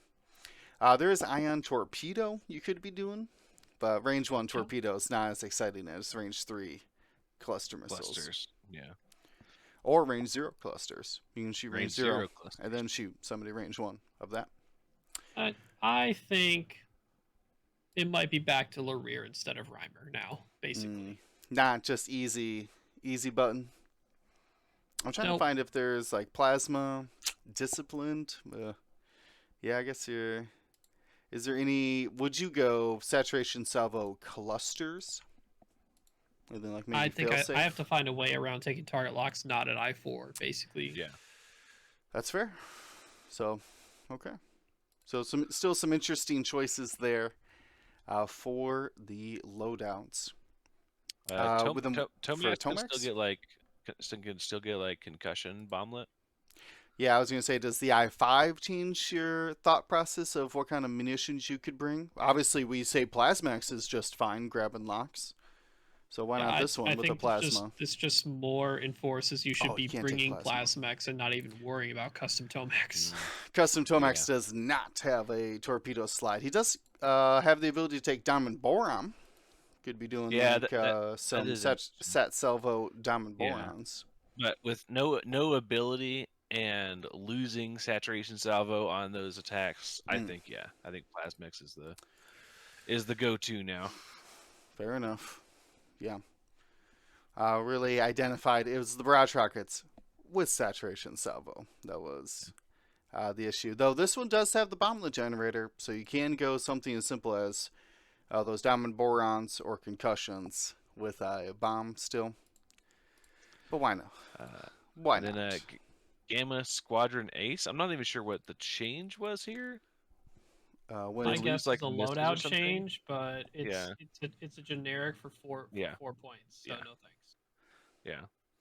Just skipping right over that. does it even have a and talent then- slot? No, we can't saturation salvo. Anyways, moving on. You Hold on, said you let did me not scroll want to down. talk about any of the Rebel. I don't know what their abilities are, so we let's can talk- we It'd can be- mention. it'd be any of the non-Endor rebels. Yeah. Yeah. Immediately go to the Fang fighters. Okay. As a So- note, we do have a 4-point B-wing coming in, Braylon Strom. do. Well, we'll be looking with anticipation about Yeah. that. I was Give- really hoping we'd get 2, but Give good B-wing. Give me good B-wing. yeah, give me the Fingers B-wings. crossed on those B-wings. Oh, so excited to find out what Yeah. they have. Anyways, let's go on to things we do know, though, which is Bodic Avenge going down to 7 loadouts. So no longer Predator, Beskar, and Optics. Optics. You had to sacrifice one of those upgrades, at least, now. I think you just sacrifice optics, right? Like that was just extra fun. So you just went Predator clan training Beskar because it lost 2 points. Yeah.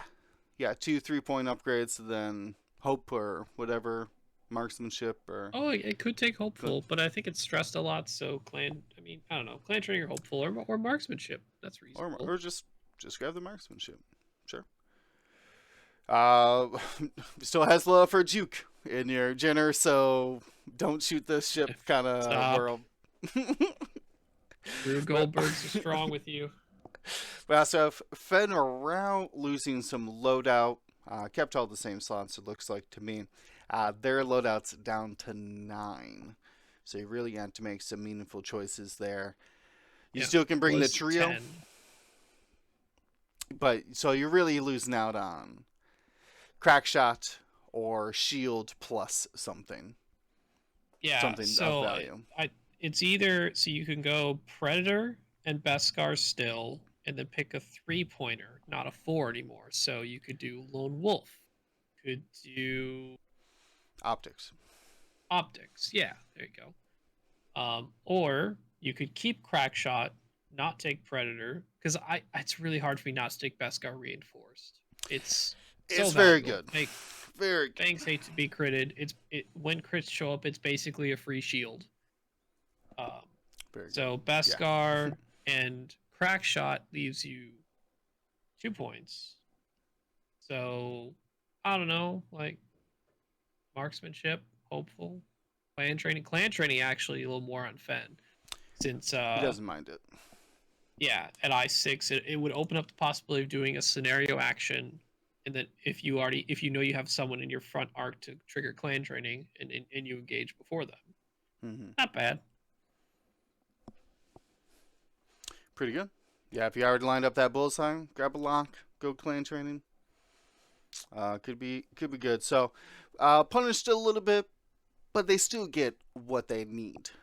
So I think that's still overall not a positive, obviously, for them, but still buys for both of those Fang pilots. Now we're going into Falcons, we see the new Lando at 7 points. That one did get spoiled. With all of his crazy abilities and his double shooting and stuff. No longer will he have to compete with Ultimate Han. Han, the scoundrel for hire, currently, or was, this is stated for the 22nd, but play now. Don't wait. Right. The previous Han Solo had 22 loadout. He had enough 20. for 20. Bistan, engine upgrade, Perceptive co-pilot, chopper, and Falcon title. Now with only 15 loadout, and we're going to assume Bistan did not change in price.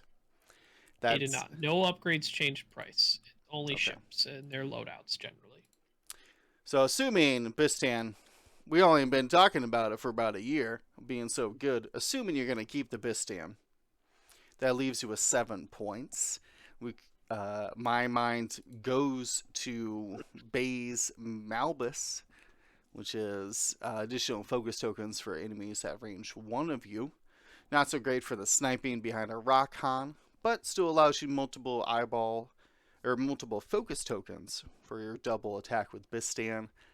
That leaves you like 2 points for Landau Calrissian, I guess. No, you still want chopper if you're going to be stressed. You need an exit route. Oh, that's you true. need an exit plan. That's Yep. true. Get chopper And honestly, and even more so, something else. Marksman. Sure. had some people try out, still Bistan Hans and try to make builds that didn't include engine upgrade. Man, in the early game, trying to get around like maybe some turn 0 obstacles that your opponent placed in some unfavorable ways, and you're trying to get around them earlier and faster to get in better positions. That red boost in the first turn or two feels real. Like you're restricting your movement early game by doing a red boost. So if you can find and finish like the last 4 points of Han after Bistan engine, Trick shot. you become jam susceptible, unfortunately, but True. I think I definitely stick with the chopper. Could Yeah, mess around with overtune modulators, right? If you're trying to multiple modify and still maintain that focus, right? True. I was looking at perhaps instead of Baze going like Lone Wolf and Lando crew, which is a bit of a risk because you might not roll an eyeball. Yeah. So maybe, but the defensiveness though of this Han would skyrocket still though. Grab, I don't know what you get for 2 points. Get novice technician, I guess, just to be sure. Still grab chopper. Chopper is like always worth it. When you're 13 health, I feel like chopper could be. I think always worth it. people are just a little too hung up on the efficiency of that double focus, but it's still Han's still shooting twice, and Han is. The first shot, even with one focus, Han's still shooting twice, and the first shot that he shoots still has like basically a mulligan.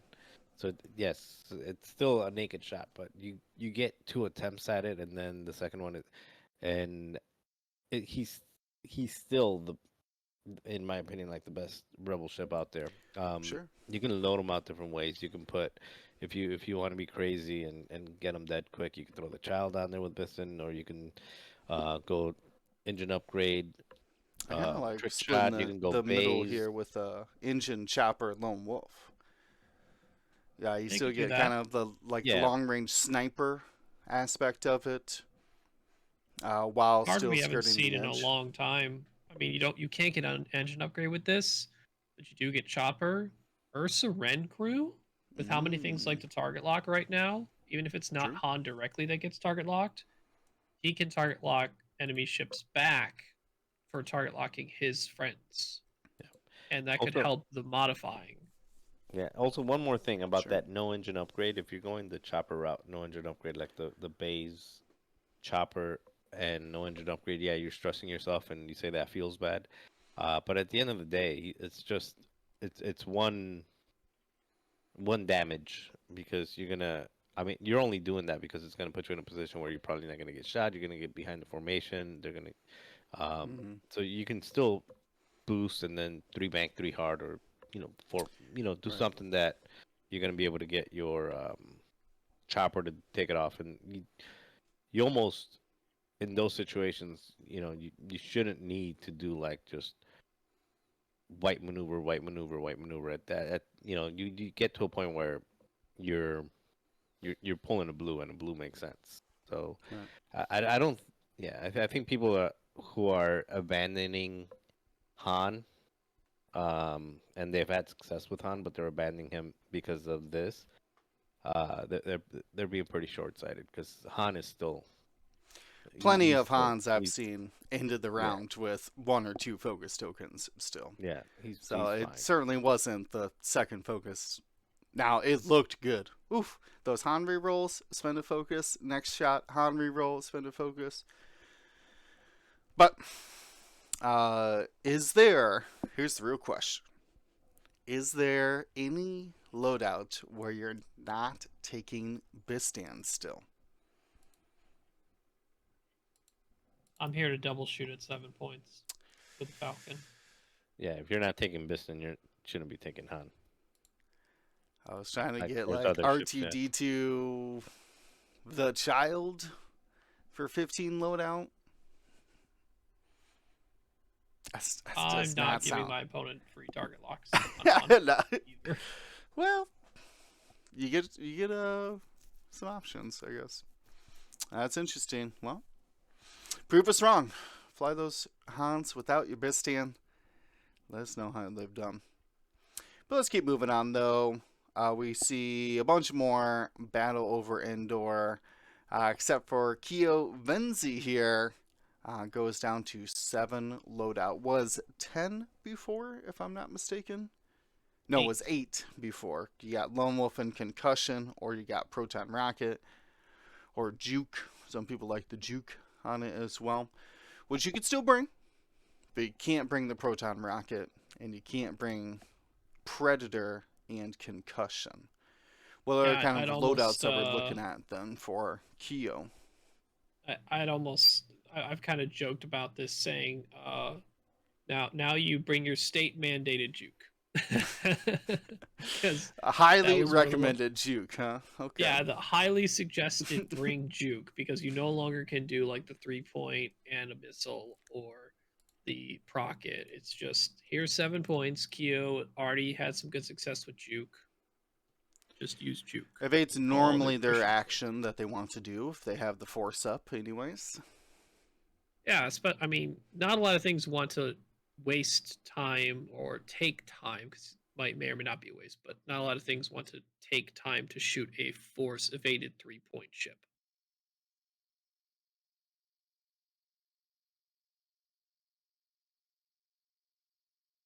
No, probably not. Any suggestions from anybody else? Maybe something like Magpulse and Lone Wolf. So trying to keep that build. Doesn't seem too excited about it, huh? I have not started testing anything other than just sticking with juke.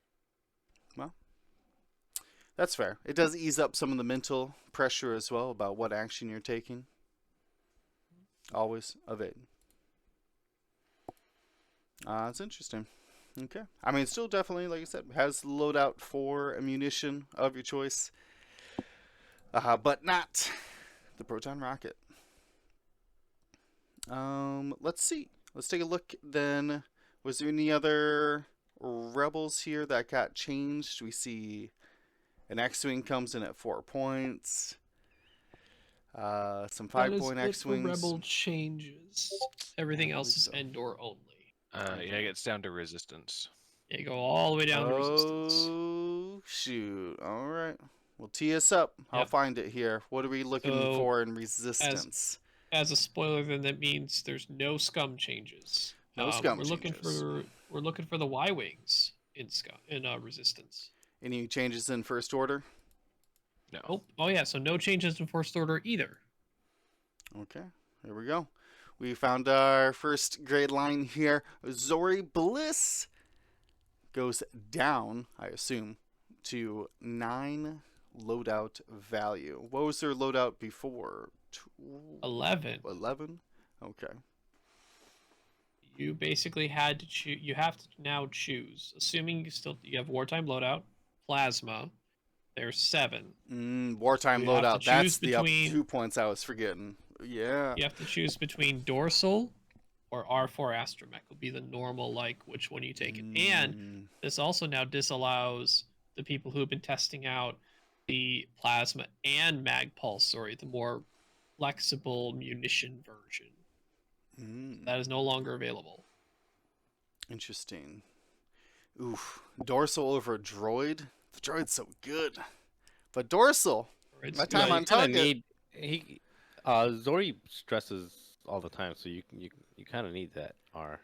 Well, yeah, but what if you didn't need to shoot front arc attacks though?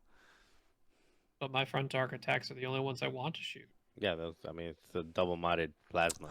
I mean, Those are the good ones. I mean, you still get plasma and dorsal and wartime. Yeah, and very predictable maneuvers and. Yeah, it's like And one kinda straight, stuck. one bank, 2 straight, 3 straight. That's it. Well, you're gonna be predictable what you shoot at if you only have a front arc gun. We'll see. I guess the Magpulse plasma versions weren't running R4. And No. people seem to think that was acceptable.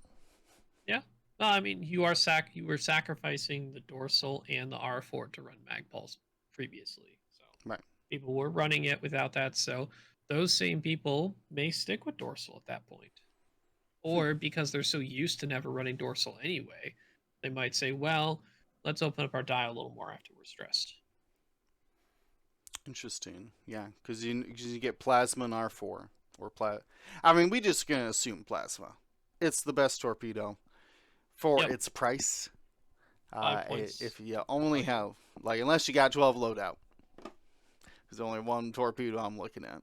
And do they keep their torpedo slot? I mean, they get a torpedo and missile. From wartime. It's getting late. I about freaked out. I was like, this sword doesn't even have a torpedo slot. Does have an illicit though. Maybe plasma dead man. Is that too That'd crazy? be funny, I guess. She's normally the first ship destroyed in your list. Am I the only one who doesn't go after Zori early? Because for me, I just accept that she's going to shoot her torp, and because she's not as maneuverable, she can be caught later on in the game, and she just takes damage anyway. Just takes. I think we ran the numbers on it one time, and her versus a T-70 is like very close, and a defensive platform. So I'd rather destroy the thing that's harder to catch later first, if that makes sense, and then leave the thing that is the plodding along easy to find and catch. That's interesting. See, I take that same situation and think we go into Zori because she can't get away if we don't destroy her. But that's obviously going to be dependent on the matchup and the jousting and stuff like that. Yep. And everything else you have in your list too.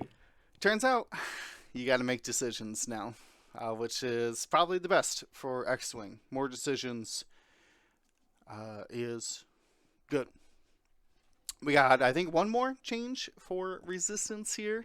2 more for Resistance. 2 more. Well, this one's the Luminous Mentor. Tell me about it, James. This loadout's going down to 10. I'm not sure what it was at before. Probably. Did you get around heroic 12. paint It was and 12. shield? Yeah. It was 12. Yeah. Okay. So now you have to choose. You should probably lose paint. Heroic shield. Heroic shield Yeah, seems like an easy build. Sadly, lose paint. It was either paint and marksmanship or crack shot, whatever you wanted to choose. It's 4 That's points what it you was. had. Now it's just 2. Yeah. You could go marksmanship and starboard slash. or heroic. Those are probably the Yeah. two versions. You're looking Probably at now. heroic with her. I mean, you're always taking shield. You're with risking him, not yeah. taking the shield Very hard pressed to not take a shield. See, yeah. when you're 2 As agility. As a note, if you're not familiar as with much Lulo, that's the one that goes Yeah. down to 2 agility. as much as I hate the shield upgrade in the game, yeah, it's still probably the best bet for Lulo. Interesting. Okay, we'll see if tell us wrong. Tell us that you don't need to bring shield upgrade. Bring in juke something or whatever. All right, we got a last one then. This is Jessica Pava. And X-Wing, you're like, they're changing all of these resistant points, but not X-Wings? Well, at least one of them got changed. Jessica Pava here, the Great Destroyer, goes down to 6 loadout. Had previously like 10? 7? Because couldn't 7. take shield. That's right. Yep. In the 4 shield T70 list, she was the one that didn't have it. Now, what astromechs does that lock her out of then? None actually, but it's more of the combination that you can't do anymore. So you always could take R2D2. You could always take M9G8. Some people liked M9 and just threw in the 2-point baffle, or you take R2D2 and throw in a 1-point. Who cares, right?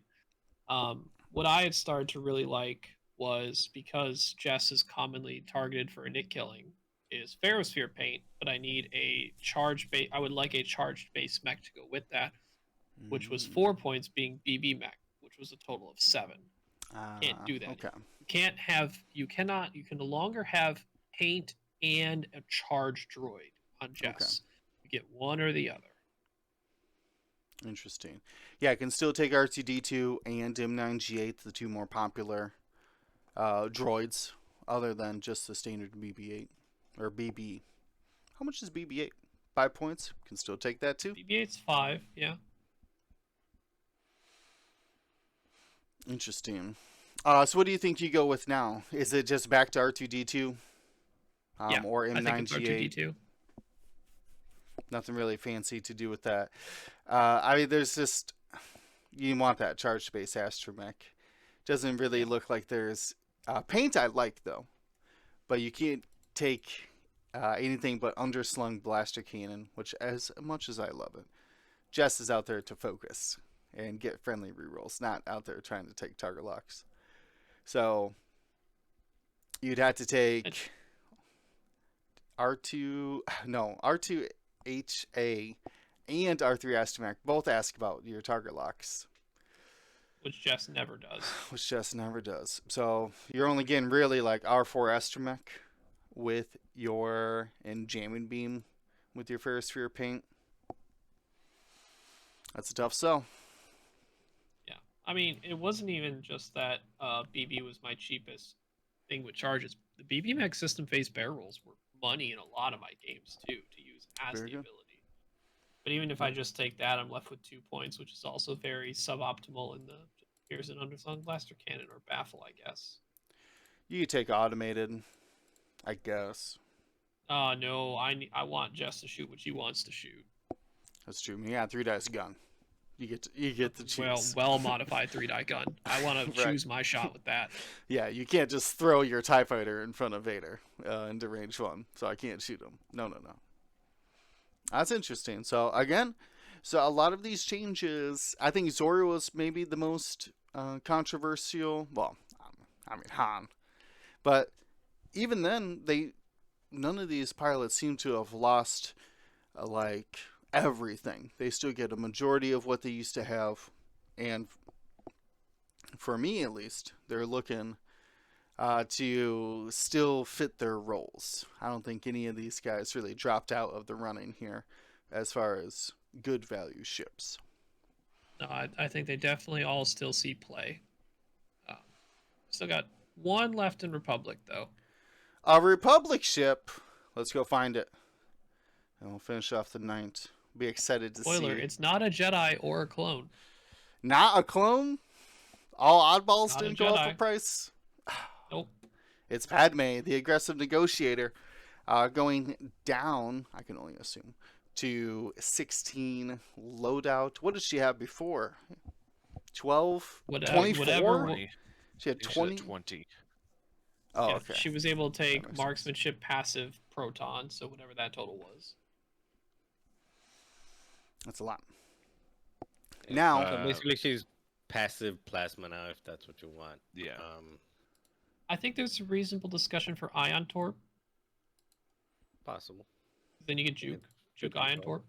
you can Juke get ion juke torp. plasma before. Oh, sorry, you can get passive juke ion.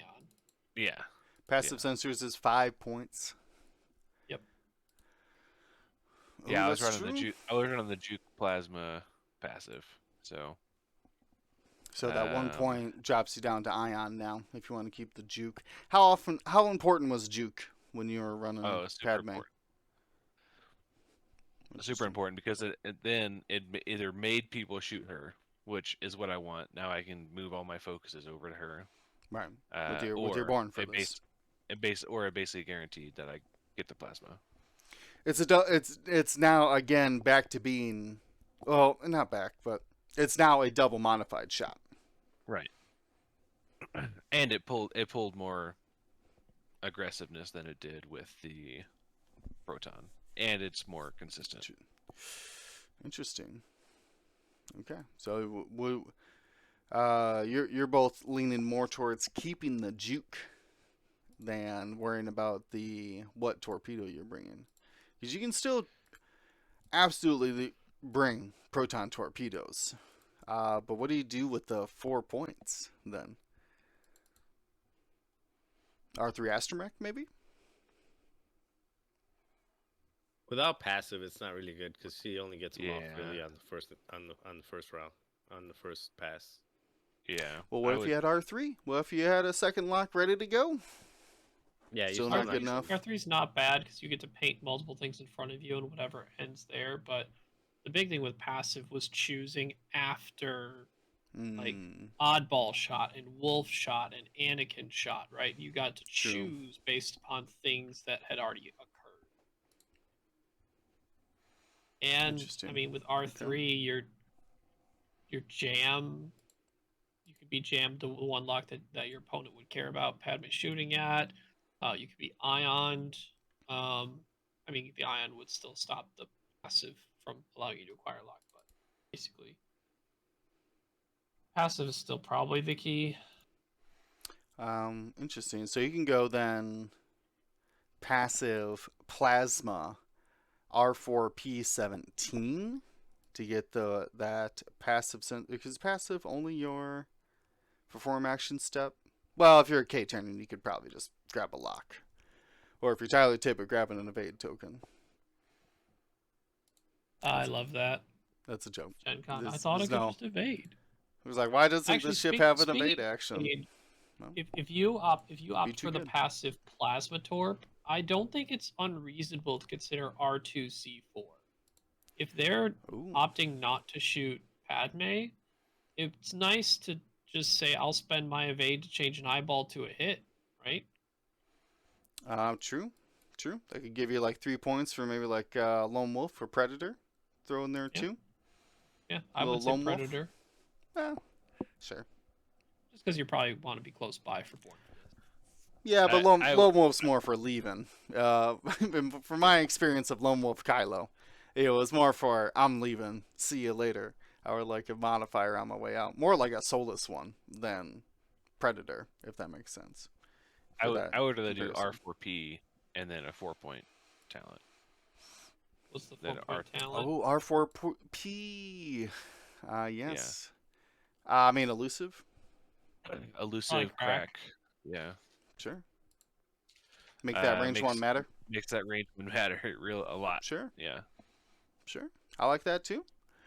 Not really any bad builds out here. Once you I think we've all decided though, keeping the passives. Her shot is important. You can't drop that.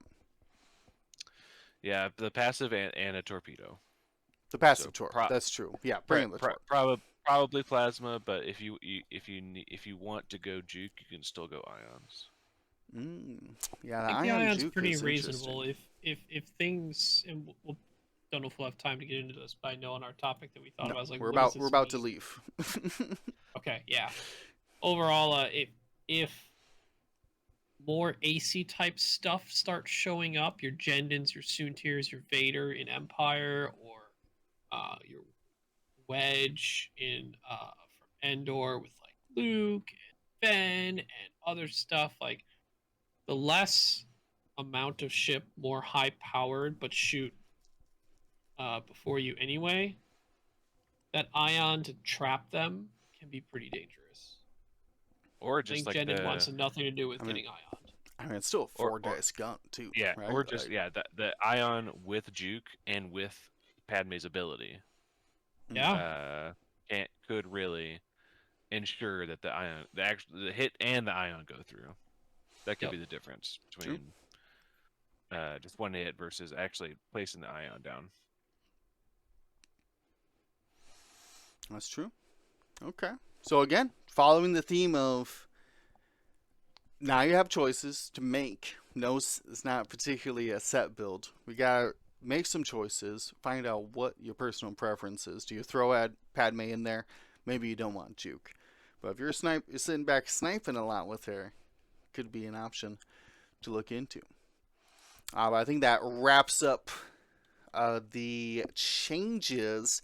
We're going to be looking forward to hopefully a release article. We could find out about the rest of the Rebels.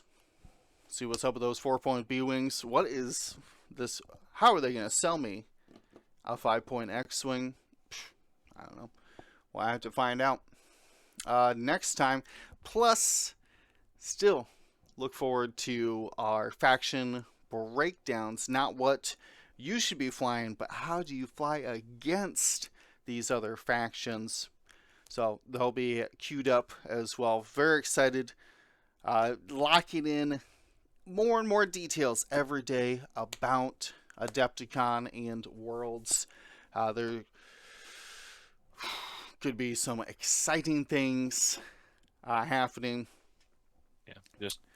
Getting more and more details from Dion about Adepticon secret details. So I know they're locking in some interesting stuff. We'll see what the result of all that is as we get closer and closer to Adepticon. If you haven't filled out registration for it, do it now. Do it quickly. Very rarely does Adepticon sell out, but these events might. So certainly check it out, adepticon.org. Though we're getting out of here. We're hitting our 2-hour mark, which is plenty of time. Turns out we found plenty to talk about. You give us new points, new pilots, whew, we could talk for hours. So I just want to thank everybody for joining us here, especially you guys live every Monday on Twitch. Otherwise, check us on Wednesdays and be looking forward for Adepticon coverage. The 22nd, I always screw it up because it's not the week it should be. Official protest that it's not the last week of. Official happy that it's not, because that means I don't miss my anniversary for like the 3rd year in a row. Well, So, well, it's the 20th. I guess 20, the 21st. The 21st. 21st, a Thursday. Yep. March That's 1. going to be the last chance qualifier. So, very exciting to look forward to that. Anything else I'm missing before we get on out of here? Nope, sleepy time. Yeah. We'll do rapid fire. Pilot you're most excited about that we covered today? James. Oh, I'm pointing the wrong way. My camera's not mirrored that way. I think was it Scythe 2? With the hard barrel rolls. Sapphire. Sapphire 2? He's initiative 1. None of them have the same initiative as their numbers as a note. Yeah, Sapphire 2 is initiative 1, I think. Yes. Okay. So, yeah, that one. All right. Ryan? Soontir. Fair enough. Just fun, just moving everywhere. Probably in a degenerate manner, but just fun. The triple barrel roll is gonna look funny. If it's good, we'll see. Probably. Marcel, yeah, favorite one you're looking forward to? I mean, out of these, Yeah, just the ones we looked at today. yeah, it's easy. It's whoever rolls the most dice. And then Okay. I6 Defender. Was that the 6-point one? No, it's the 7. No. Oh, 7, No. 7. Jesus. okay. No. That's the 5 die every other turn. If you Sure. line it up right. Yeah, I think I'm most excited about him. Just being scary out there. I love a good scary ship. Where, Gosh. where it's just like, oh, I just lined up across from you. You should be concerned. Yeah. I do not want someone throwing a proton rocket at me. Turn 1? With, turn 1 with a soft focus mod and a lock. You can get double modded. No problem. No, you can get a full focus and a lock. Yeah, Well, that's what I'm saying. But like, if you need to line up the reposition, sure. Yeah. You'll find you. at the worst, it's a soft focus and a lock. The double reposition into a 5-dice attack, range 1. That's the kind of scariness I'm looking for out of my ships. So that sounds real exciting. Yeah. Out to well- range 3 too. So Yeah, just tag it, people. Well, they gave us so it was like, oh, we all focus. I was like, well, in this game, you might want to put down that token. yeah, I got a ship coming for you. at initiative 6. So Yeah, you don't know this yet, but I already played up Yeah. boosting. Yeah. All right. like, Well, I already got my boost template out. yeah. My I 5 already- straight boost template out. I'm already ready. I already counted the ranges. I know the rule of 11. Let's go. Yeah. Well, that's exciting stuff. We'll have to talk more about them. We'll get some more table time with these pilots. Well, now actual table time instead of just guessing what their points might be. Locking it in. These points should be official for Worlds. Fingers crossed. We get that release date confirmed. To be, I think it is already confirmed. But Yeah, they have pretty much hard confirmed that it is legal for Worlds. well, not to end on a downer, but hopefully they can get their story straight. And we can go to Worlds with full confidence. Anyways, I have confidence in you out there to stay safe, stay smart. Gold Squadron out. Thank you to ISO, Danko, Baffle, Trojan, Prophet, Shadow, Tycho, Spice, Raider, Lancer, Fallen, Row 6, 626, Chief, and J List, our Grand Admiral patrons. And all of our Gold Squadron patrons and community members, thank you for your support. Gold Squadron out.